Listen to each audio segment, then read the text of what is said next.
Hey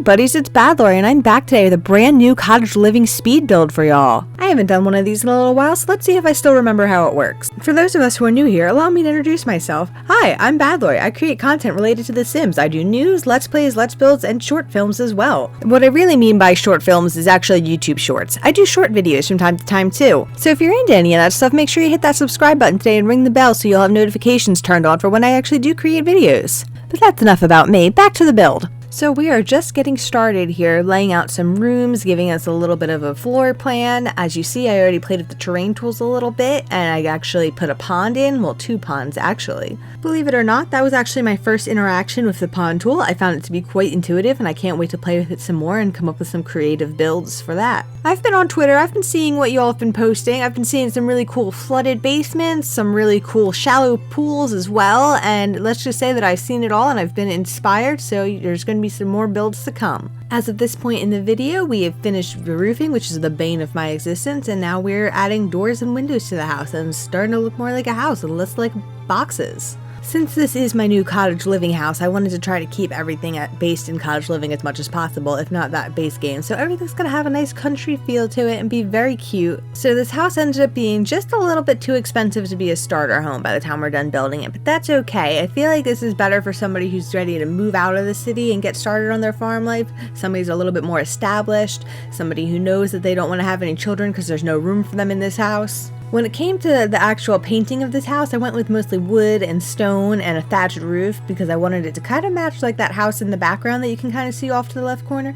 I wanted it to look like it was built into the area already. I wanted it to feel like maybe this house is built with materials found on the lot already. You might also find yourself looking at the little hills that I put in there wondering, what was she thinking with those weird hills in front of the house?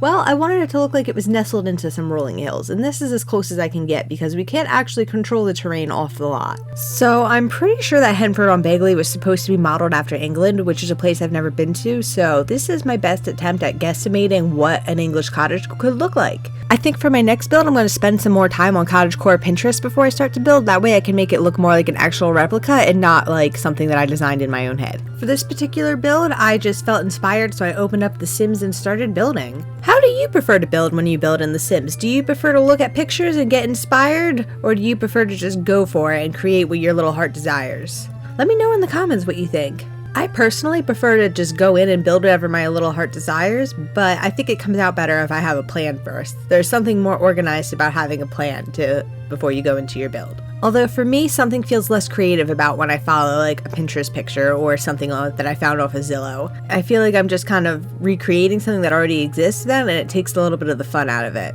Although it does feel good to have something that looks as good as a Zillow or Pinterest build does when you're done with it. At this point in the video, I'm just trying to get some lights into the house because I realized that the wallpaper that I chose with the dark red wood from Spa Day is very dark and is making it look even darker into the house, so it's hard to see exactly what I'm working on.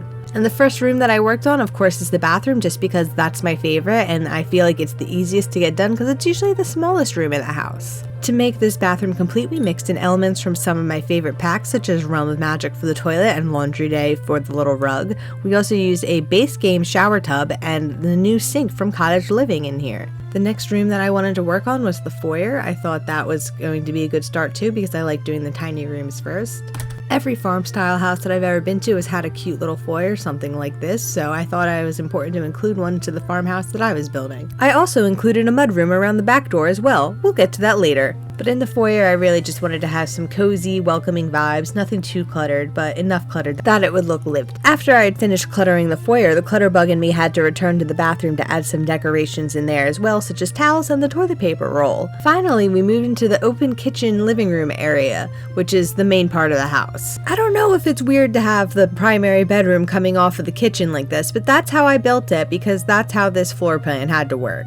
As a person who likes to eat and a person who also spends a lot of time in their bedroom, I think it's great to have the bedroom right next to the kitchen. Maybe more houses should be that way. So I got a little bit more colorful of this house than I usually do. Obviously I used the red walls everywhere, but then I decided to go for the bright yellow kitchen as well. I thought that it would be cute and fun and springy, and it actually came together a lot better than I had pictured it in my head too, so good job me. I think the icebox refrigerator has a lot of personality to it. I can't wait to use it in more off-the-grid builds. Now onto the living room or den portion of this little house. It's really cramped in this portion. I should have made the house bigger, but I did not. I wanted it to stay cozy feeling, and you know what? Cozy is definitely a word that I would use to describe this house. I decided to go in with the plaid couch from Outdoor Retreat because I absolutely love flannel and I love wood grain, so that couch is kind of like a win-win situation. And then I decided to use another rug from Laundry Day to bring the whole little TV area together. And now it's time for plants. What kind of a farm cottage would it be if I didn't include too many plants? What kind of a badlorie build would this be if I didn't include too many plants? And please, when you download this off the gallery, try to add more plants. And I actually remembered to put a trash can in this house.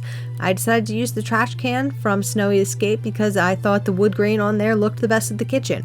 More wood grain, please. And I think that makes 9 different packs I used building this house now. Sorry, I get a little crazy sometimes with the different packs mix matching styles. Do you like when I use all the different packs I have available in a build, or should I try to keep it to just base game and like whatever new pack I'm working with? Let me know in the comments what you guys prefer. I finally filled out the last room of the house. Yes, the mudroom / laundry room is complete, and now we're just adding some details like the fireplace and the rug before we move outside. Just kidding, I actually never furnished the bedroom yet, so here we are furnishing the bedroom now. This bedroom that is absolutely huge and is the same size as the living room and kitchen portion of the house, but yet somehow once it's actually furnished feels very small inside. I suppose I could have made it smaller and maybe not left room for the little computer area in there, but I feel like every house needs to have a computer, even a country house. Also, by the way, I am totally confused by that new typewriter computer object. Is it a typewriter? Is it a computer? Is it a laptop? What's the deal with it? It's cute, but I'm just personally very confused by it. Anyway, that's pretty much it for the inside of the house. You know, gotta throw a rug down to complete the room, and now we're on to the outside, actually. Because it's the new Cottage Living pack and there's actually animals, I wanted to make sure that I included them into this.